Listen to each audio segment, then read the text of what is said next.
Guys, make sure to stay until the end. One common mistake, if you make that mistake, guys, we'll talk about what it is. It can actually cost you thousands of dollars in repairs. Stay with us, we'll explain what it is.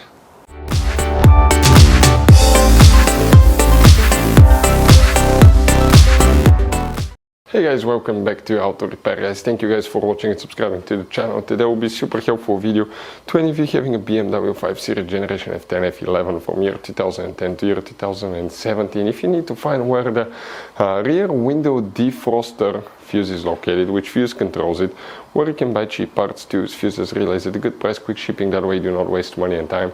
Well, it's always a good idea to test fuses and relays. All that will be covered absolutely free for your convenience. Make sure you stay until the end.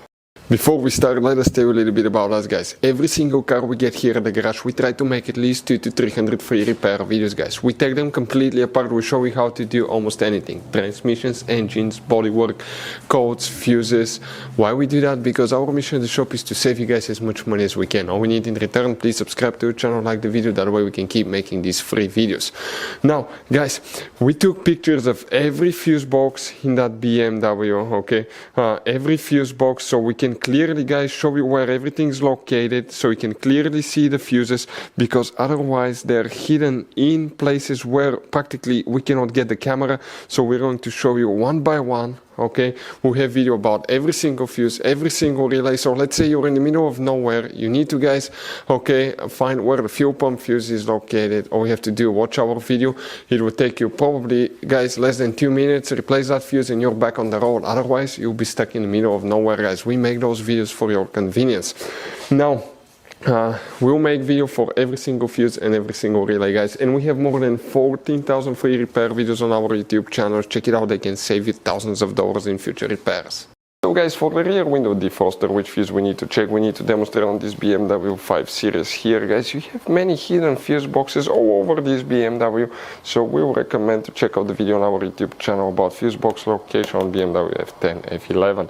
But now for the rear window defroster, we need to open the trunk. Once you open the trunk, on the right side you have that cover, that's right here. Just pull it, guys. Behind it you have a fuse box with a layout like this one.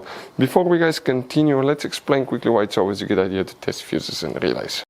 So let us tell you guys why it's super important to test fuses and relays. Fuses, guys, sometimes are really hard to know if they're burnt or not. For instance, I'm going to pull one fuse here, okay, and sometimes you cannot clearly see if they're good, they're bad. And let's say you think you have a good fuse, you put it back in and you end up having problems again, and you spend time, money, you buy parts, diagnostics, you pay for services that you don't need, guys. You practically wasted your money. So all you have to do, check your fuses, that way you don't waste money, guys. So always test your fuses, even if you think it's good. Always test it. It even happened to us, guys, okay? And we work on cars all the time. Another thing, always test your relays. They're a little bit harder to test, but if you want to see, guys, how to test fuse relays, we will put a link in the description of the video below. But we've seen so many customers that think that they have a good fuse, they put it back in, they waste their money on parts and diagnostic that they practically, guys, do not need. So check out the link in the description of the video below, how to test the fuse and how to test the relay as well. So guys, if you want to buy fuses, relays, parts, tools at a really good price, quick shipping as well, guys, we're going to put a link in the description of the video below, guys. Make sure you get some for peace of mind, and you can put some spare ones in the glove box. For the rear window defroster, guys, we will need to check only one fuse. Please make sure it's until the end. We want to give you one good advice, that way you do not end up being stuck in the middle of nowhere like it happened to us. So here, guys, if you come in that row of fuses, okay, the fuse that you need to check is known as fuse number 203. So that's 204, 203. That 30 fuse, that's the one that you need to check for the rear window defroster. So you guys have all kinds of different fuses, relays, okay, in that car. So what we recommend, guys, okay, buy some spare fuses, relays, put them in a glove box for a peace of mind. One time we needed a replacement, we couldn't get one, okay, and we were stuck in the middle of nowhere. So always keep some spare fuses and relays in your glove box, guys. That way you don't end up being stuck in the middle of nowhere like it happened to us. Hopefully the video was helpful, guys. Thank you for watching and see you next time.